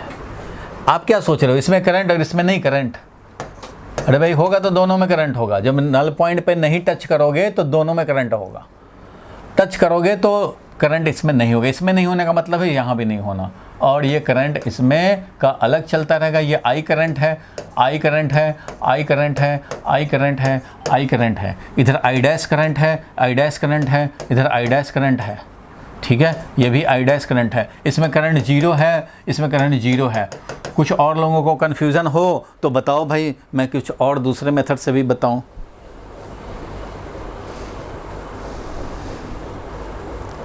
पोटेंशियोमीटर कहता है किसी भी सर्किट को कि मुझे तुमसे कुछ भी ना चाहिए, मुझे मेरे हाल पे छोड़ दो, जितना तुम्हें चाहिए ये दोनों को उसी से जोड़ दो, पोटेंशियल डिफरेंस मैं बता दूंगा without disturbing the original circuit. अगर डिस्टर्ब करके ही बताएगा भाई तो वोल्ट मीटर तो यही करता है, डिस्टर्ब करके पोटेंशियल डिफरेंस वही रीडिंग बताने लगता है भाई। कनेक्शन के बाद कुछ करंट ड्रॉ किया और जो भी पोटेंशियल डिफरेंस अब एग्जिस्ट कर रहा है वो बताता है वोल्ट मीटर। इसलिए आइडियल वोल्ट मीटर बोलते हैं इसको। करंट कुछ भी नहीं चाहिए, ओरिजिनल सर्किट तुम चलते रहो आराम से, हमें कुछ नहीं चाहिए तुमसे। मैं तुम्हारा पोटेंशियल डिफरेंस बता दूंगा जिस पॉइंट के क्रॉस कनेक्ट कर दोगे। बोलो भुवनेश, क्लियर हुआ ये? चलो मान लिया नहीं क्लियर हुआ, मैं दूसरे तरीके से भी बता देता हूं इसको कि इसमें कोई करंट नहीं होता। देखो ये एक सर्किट बेचारा चल रहा था, नॉन वैल्यू ऑफ रेसिस्टेंस लगाया, ये लगाया, ये नीचे वाला। इसका टर्मिनल वोल्टेज याद होगा, इसका टर्मिनल वोल्टेज मेजर करना है। ये होता था इंटरनल रेसिस्टेंस निकालने वाले में एक कनेक्शन लेते थे हम लोग भाई, यहाँ की लगा करके इसको ऑन कर देते थे नॉन वैल्यू ऑफ रेसिस्टेंस से। अब टर्मिनल वोल्टेज, पहले ईएमएफ मेजर करता था क्योंकि कोई करंट नहीं होता था। इधर होता था main circuit of the potentiometer, ये है main circuit of the potentiometer, A B बोलें या पी क्यू बोलें, ये है। और इसी में लगा रखा है वोल्ट मीटर।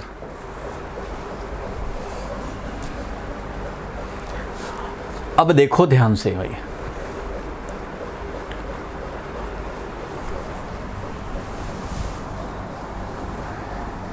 ये एक सर्किट है जिसमें ये करंट चले, यहाँ पे ये देखो ये ऐसे, ये करंट I चल रहा है ऐसे, तो पूरे पोटेंशियोमीटर में एक ही करंट चलता है। तभी तो मैं बोलता हूँ भाई, या कोई भी बोलता है कि इतने में इतना लेंथ में ये पोटेंशियल डिफरेंस है तो इतना लेंथ में ये होगा, तो इतना लेंथ में ये होगा।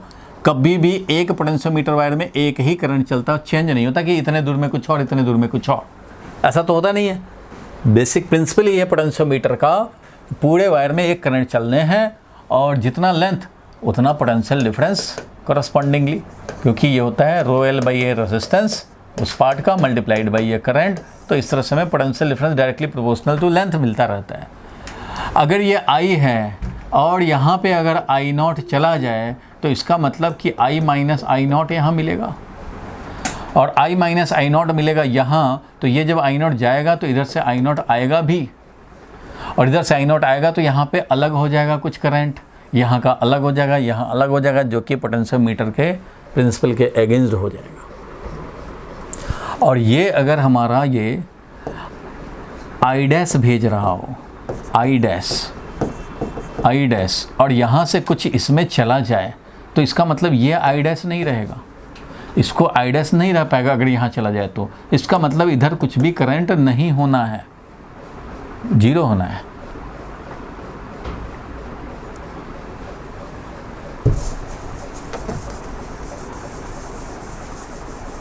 एक अटैम्प्ट और, driving cell, resistance, main circuit, voltmeter तो भाई ज़रूरत हो लगाओ, चाहते हो पोटेंशियल डिफरेंस जानना तो, नहीं जानना चाहते हो मत लगाओ। और यहाँ पे हमने सेल लगाया, जॉकी से ढूंढते हैं नल पॉइंट। यहाँ देखो I करंट आया, I करंट जाएगा। अगर यहाँ से कुछ भी करंट आना जाना हुआ होता तो ये I नहीं होता, यहाँ से कुछ भी आना जाना होता तो ये अगर I है तो ये I डैश हो जाता, तो फिर यहाँ का अलग लेंथ का अलग पोटेंशियल डिफरेंस होता, यहाँ उतने ही लेंथ पे अलग पोटेंशियल डिफरेंस होता, फिर तो ये ख़त्म हो जाता principally.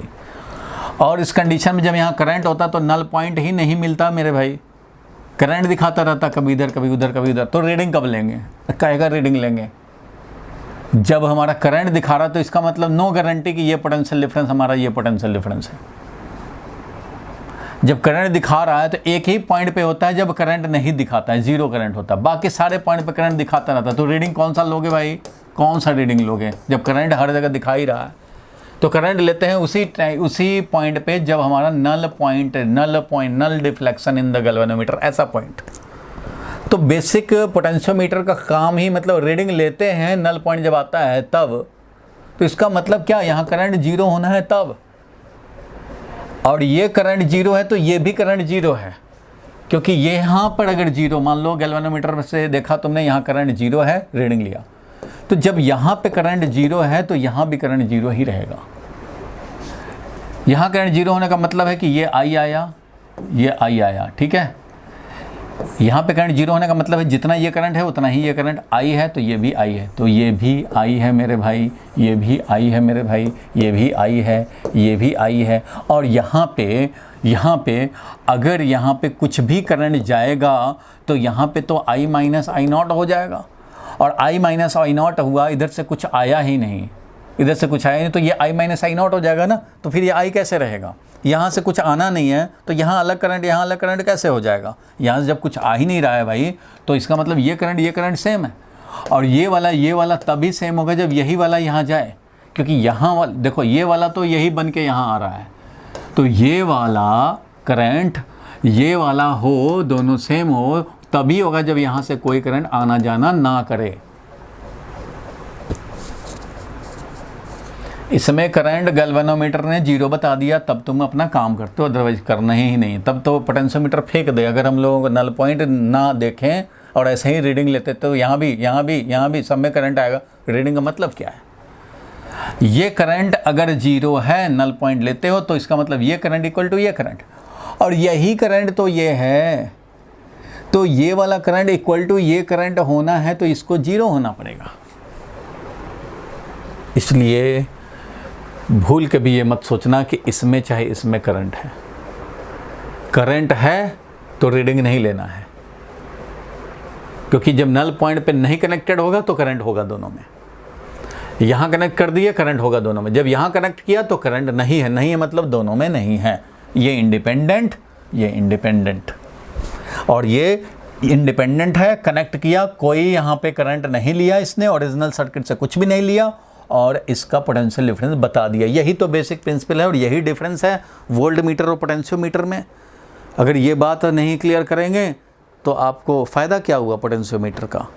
Potentiometer is suppose to be ideal voltmeter, क्योंकि आइडियल वोल्ट मीटर का काम यही हम लोग इमेजिन करते हैं कि वो पोटेंशियल डिफरेंस बता देगा accurately without disturbing the original potential difference. यही काम पोटेंशियोमीटर करता है।